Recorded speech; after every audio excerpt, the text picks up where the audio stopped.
Hey everyone, welcome to my channel, Books, Kids, and Prayers. My name is Leslie, and here we are discussing Only Revolutions by Mark Z. Danielewski, which was published in 2006.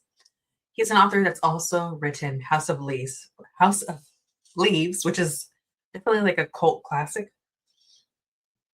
I'm reading this book for my interview with a Vampire Inspired Readathon, and we are snooping onto the shelf of Daniel Malloy. And so the prompt for the readathon is Daniel leads a complex love life.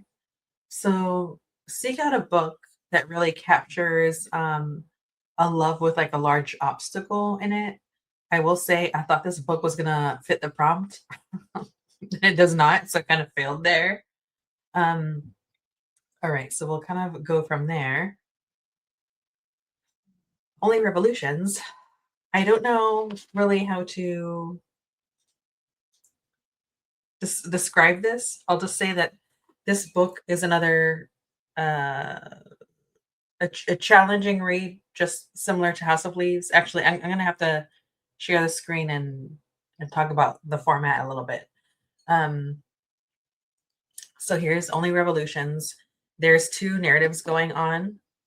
The publisher recommends to read 8 pages and then flip it and then read the next 8 pages and then like go back and forth because we're experiencing 2 stories by 2 different characters.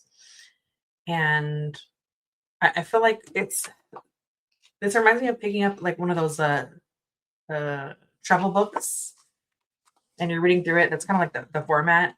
This is not written in prose style. I think this is marketed as a novel, but it's really not that. It's very lyrical.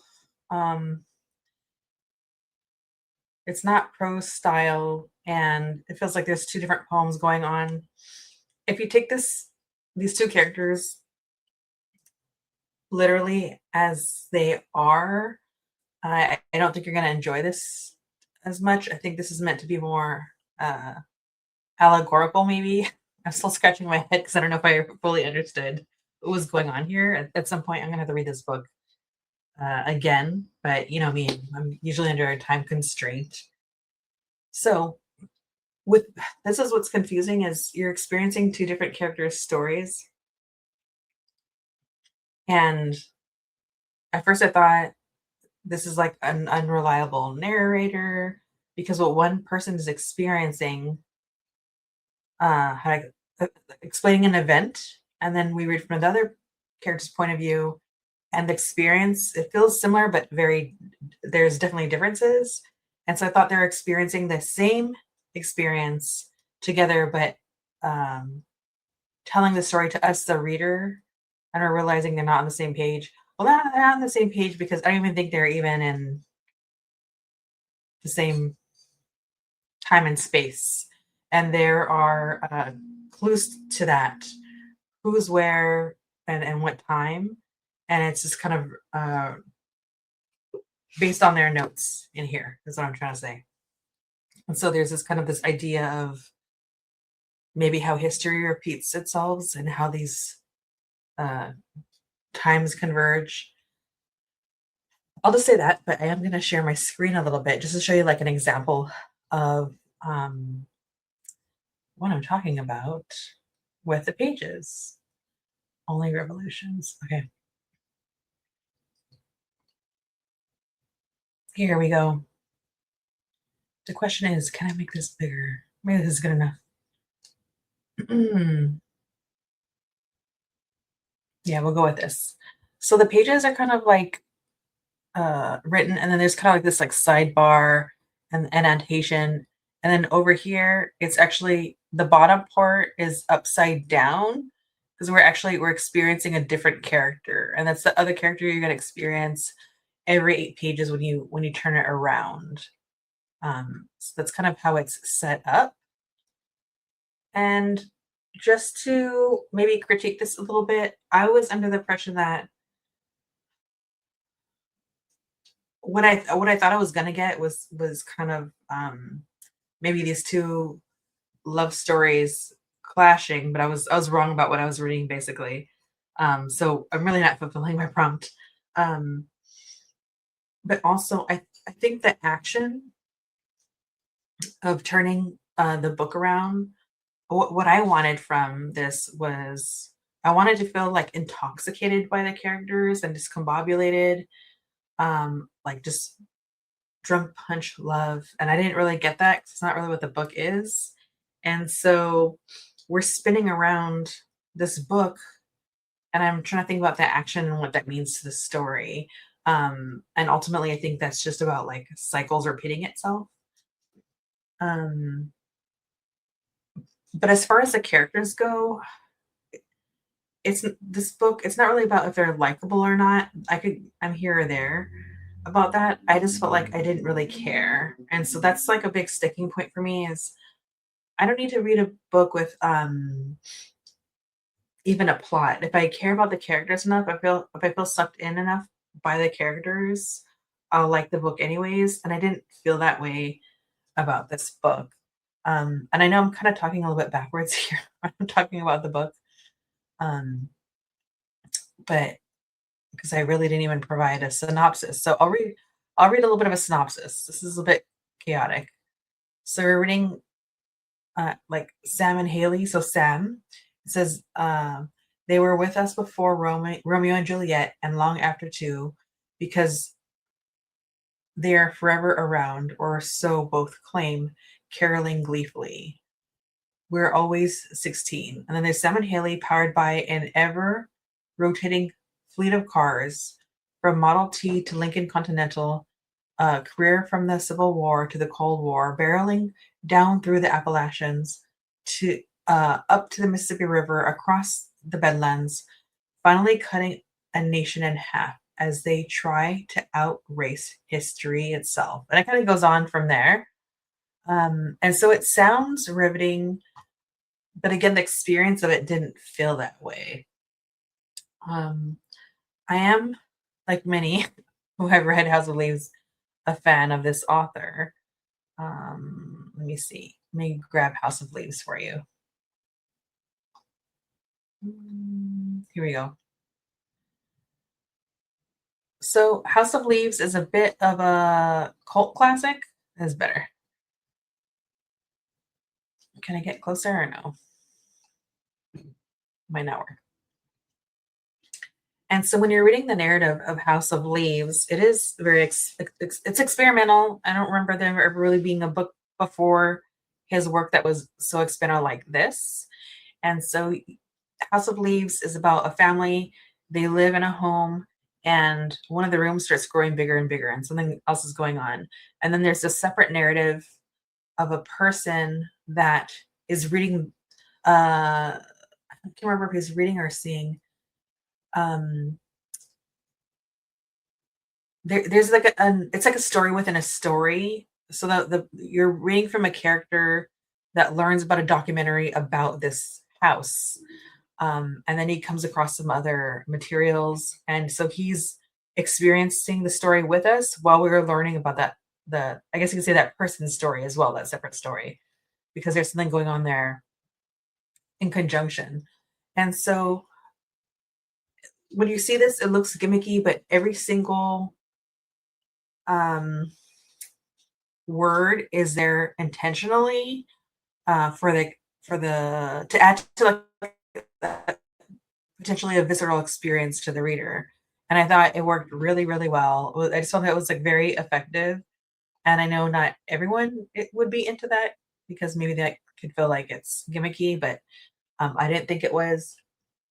And so when we reach Only Revolutions, this does feel like a bit experimental.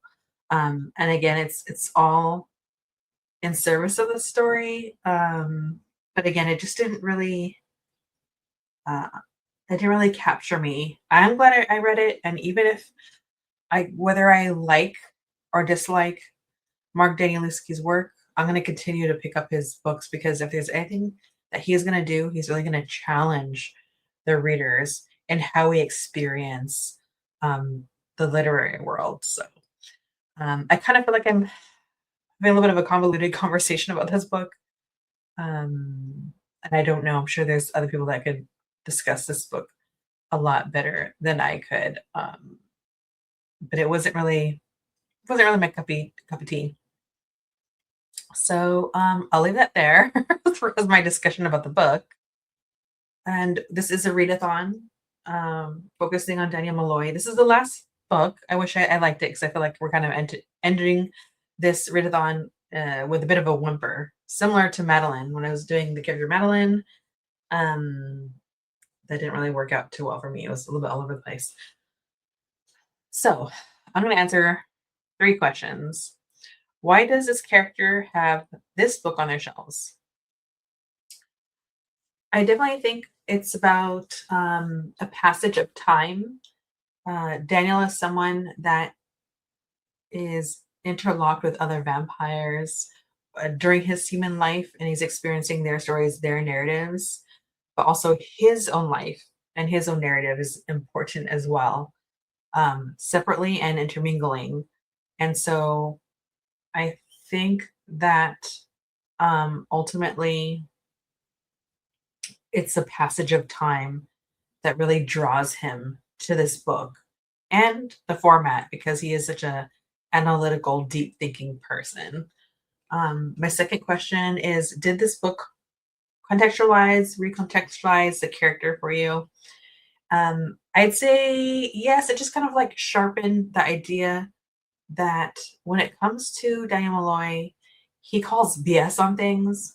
As we watch Interview with the Vampire, we're kind of taught that, it's not quite unreliable narrator. It's more like we're seeing someone's story through their truth, and that is affected by how they felt about their life emotionally. But Daniel's a journalist, and so I don't think he doesn't see the world that way. I think he's hearing different people's stories, and he's picking at what is the actual nugget of truth with what I'm being told, because he as a character thinks that he's being BS'd, and in some ways he is. So I think that's something that really sets him apart from other people, than the characters that he comes across that live so much in the gray and layer on at times excuses for their actions and what they've done. And he kind of pushes past all that emotionality and only he focuses on the actions. So I think that's kind of important to this going in. What I didn't also prepare for, once again, is the last question, which is, what book would you recommend Daniel Malloy? What would I recommend him? Let's look behind me.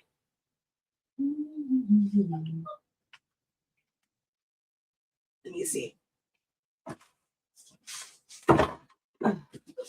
I try to recommend a different book every time, but you know what? I don't know if I recommended this before. Yeah. I think I might have recommended this book before for his character, but I don't remember. So we're just going to do it because he's so dialed in when it comes to unraveling stories to get at the truth. I'm going to recommend Say Nothing, A True Story of Murder and Memory in Northern Ireland by Patrick Radden Keefe. I have not read this yet. I wanted to read it last year and haven't gotten to it. But it's going to be another heavy read. All right. So it's nonfiction. On the back, it says, in December 1972, Jean McConville, a 38-year-old mother of 10, was dragged from her Belfast home by masked intruders, her children clinging to her legs. They never saw her again. Everyone in the neighborhood knew the IRA was responsible, but in the climate of fear and paranoia, no one could speak of it. Patrick Radden Keefe's mesmerizing book on the bitter conflict in Northern Ireland and its aftermath uses the McConville case as a starting point for the tale of society racked by a violent guerrilla war, a war whose consequences have never been reckoned with, from radical and impetuous IRA terrorists such as Dolores Price, who was planting bombs and targeting informers when she was barely out of her teens, to the spy games and dirty schemes of the British Army, to Jerry Adams, who negotiated the peace but betrayed his hardcore comrades by denying his IRA past. Say Nothing conjures a world of passion, betrayal, vanguard, how do I say this? Vengeance and anguish. And so this is a nonfiction read that I was like really captivated by hearing about this story, but I have not read it. And if there's anything that I've been doing lately is reading a lot of books under the guise of Daniel Malloy that explore what's happened in our history, violently, politically, and who's covering up, who's keeping it swept under the rug. And so this is a book that I think he would want to dig into, and I'd hope that he would crack some more truths from this. So everyone, I wish I wasn't ending this in a whimper, but that book was not quite it. But with that said, I finally reached the end of Daniel Malloy's readathon. And get ready because the stat is coming. That'll be January and February. So there's a lot to look forward to. If you've been following along during this time, if you've read this exact book or if you read a different book for this prompt, feel free to let me know how you felt about the book that you picked. Are you yearning for season 3 as much as I am? I'm not yearning as much as I was. I was like really thirsty for more, but ever since Heated Revelry has been on, I've been my thirst has been quenched. All right, everyone. Thanks for tuning in. And just remember, life is chaos. So be kind to yourself, be kind to others, and read more books. Bye.